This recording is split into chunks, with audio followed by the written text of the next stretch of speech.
Hello lovely people! Today we're going to be discussing just exactly what is wrong with me. ME, like myalgic encephalomyelitis.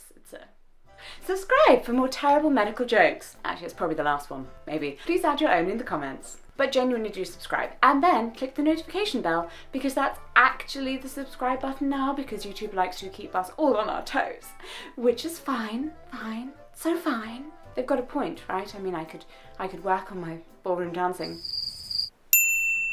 Myalgic encephalomyelitis, or ME, as it's commonly known, which is so unfortunate because I remember first being diagnosed and telling people, and my friends making the same "it's all me with you" joke over and over and being like, wow, you're so funny, and now so I'm dying inside as you make fun of my illness.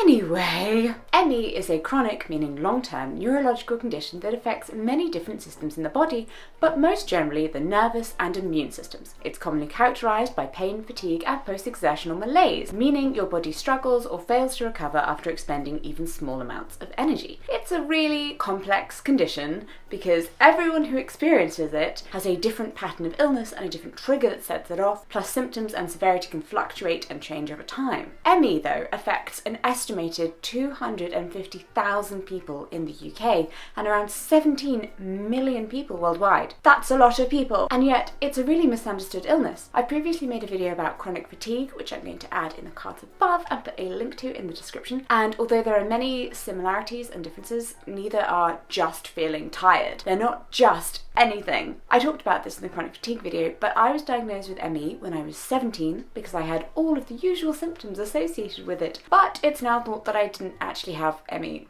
at all. According to my current doctors, ME is something that starts after an inciting incident in a body that was once healthy. Chronic fatigue is a symptom of a range of disorders and conditions and thus occurs in people with poor health.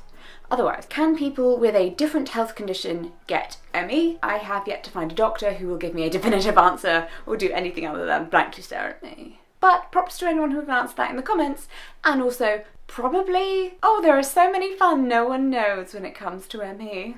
At the time of my diagnosis, they asked when I had last been healthy and had energy, and I was like, pretty sure I used to flop down on the floor in exhaustion as a toddler, and they said, well, right, that you got ME at 8 years old, and I said, no, nothing happened when I was 8, and they said, it was definitely when you were 8, and I said, nothing, I was asleep on the floor.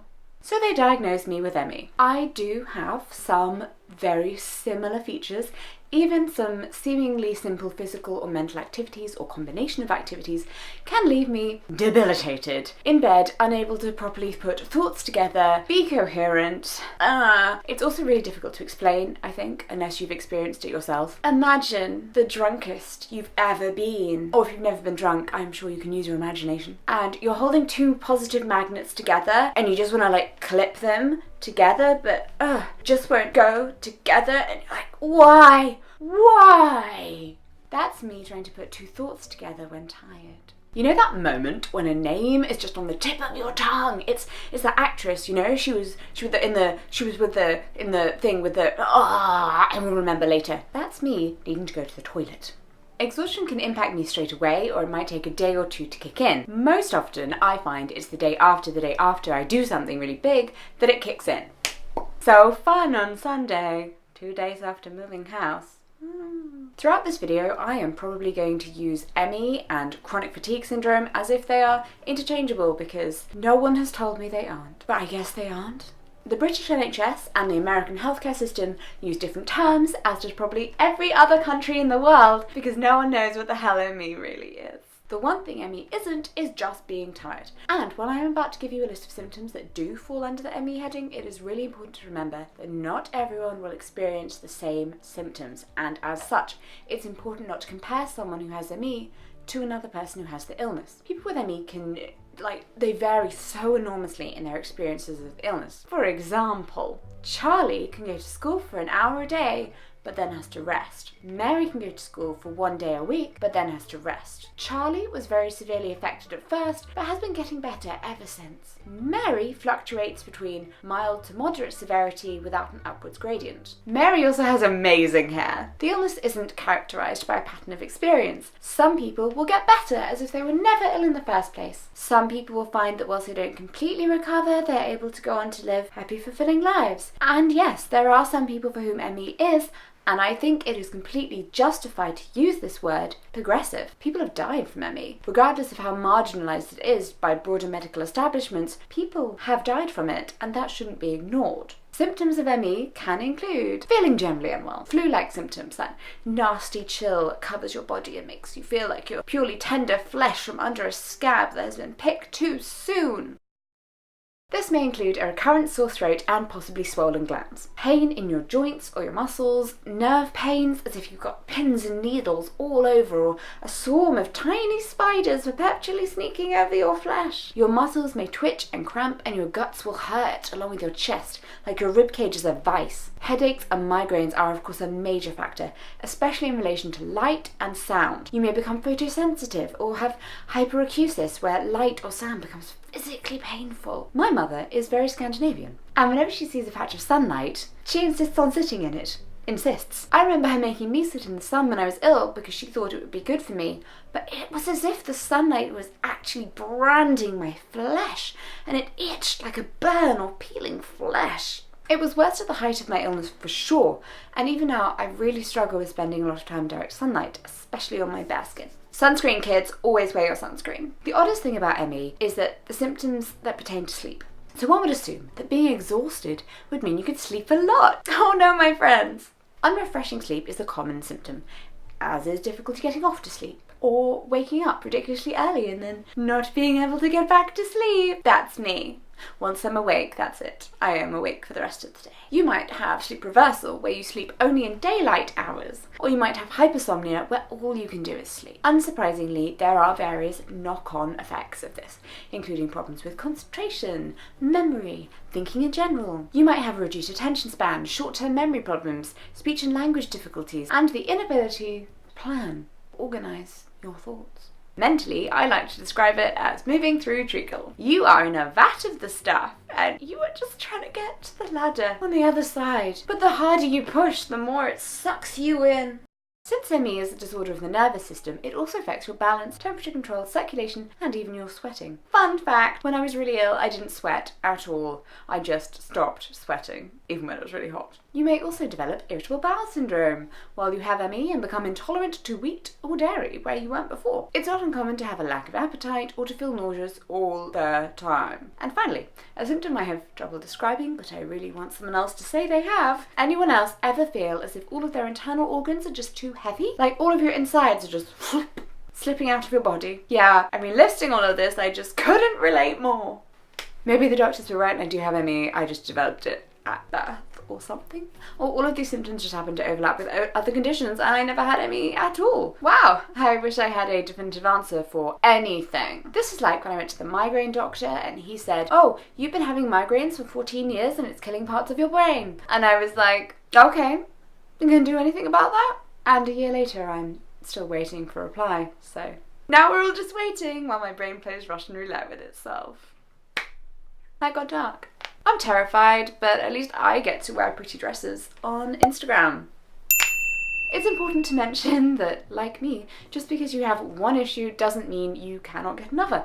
Even if you've been diagnosed with ME, it's really important to get new symptoms checked out by a doctor, even if they fall in that list, as they may be unrelated and a sign that something else is happening. And if you weren't sure before, I hope that you've realised from that list of symptoms that ME is very real and very serious. The National Institute for Health and Care Excellence, NICE, acknowledges that the physical symptoms of ME can be as disabling as multiple sclerosis, systematic lupus and rheumatoid arthritis, congestive heart failure, or other chronic conditions. Research shows that on health-related quality of life tests, people with ME score lower overall than those with other chronic health conditions. And a very big part of that is the stigma that people with ME face. There are 3 levels of ME. Mild.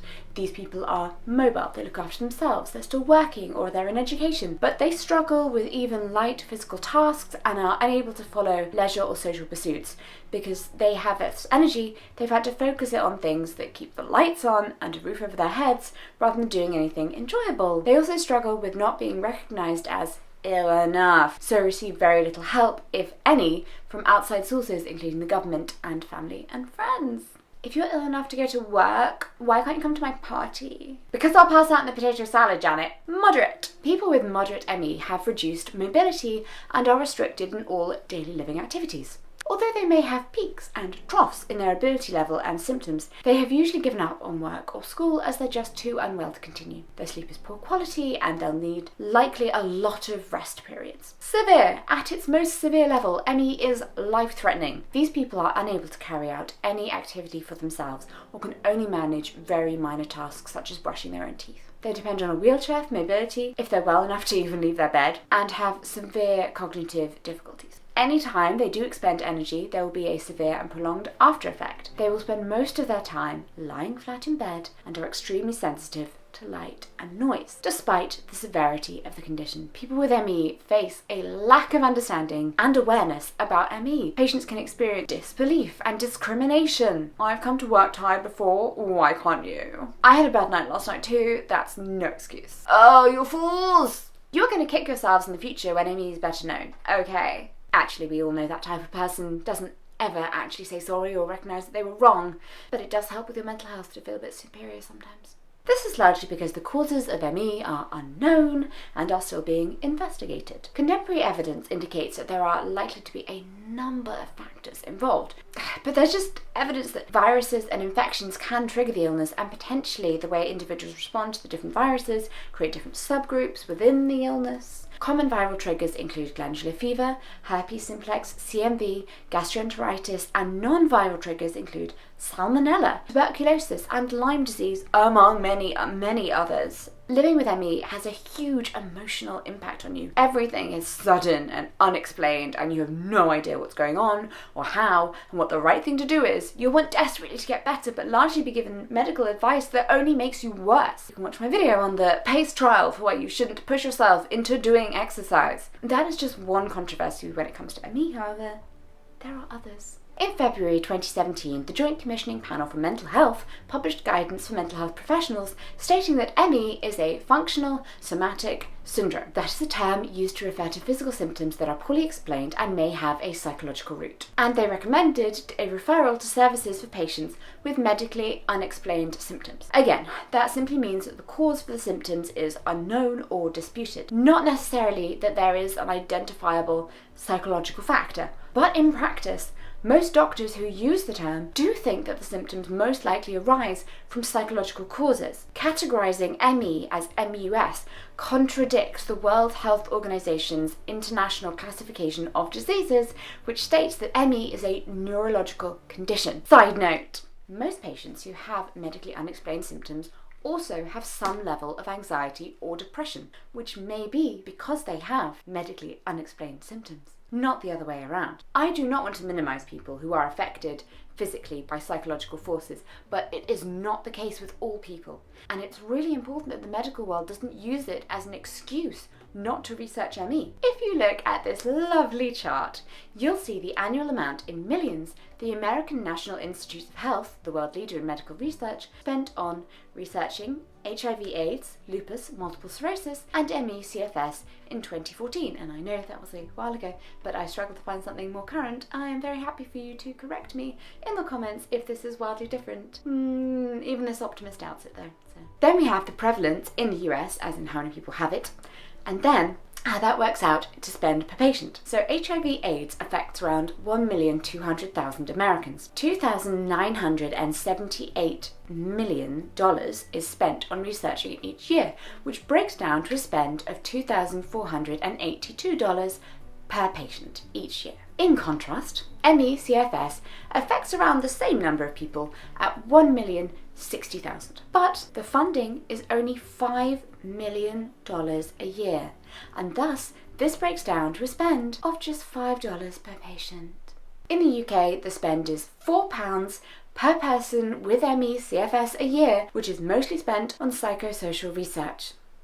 As the National Institute of Neurological Disorders and Stroke Director Walter Koroshes, I will never be good at pronunciation. As Walter acknowledged, we are 50 years behind on ME CFS research. What should these medical bodies be spending on that research? Well, we can work it out by looking at the disease burden, which is a technical concept that combines the number of people affected by an illness with how hard it hits them, both in terms of levels of disability and rates of early death. The NIH spending by disease burden for a range of illnesses. That's funding on the left and disease burden at the bottom. The straight line indicates fair funding, what each illness would receive if research funding was based solely on disease burden. Fair funding for ME CFS would be $190 million a year, not 5. As of now, 2019, a large body of published peer-reviewed evidence concerning ME indicates evidence of neurological, immunological, and endocrinological biomarkers in ME sufferers. Just because there isn't currently a test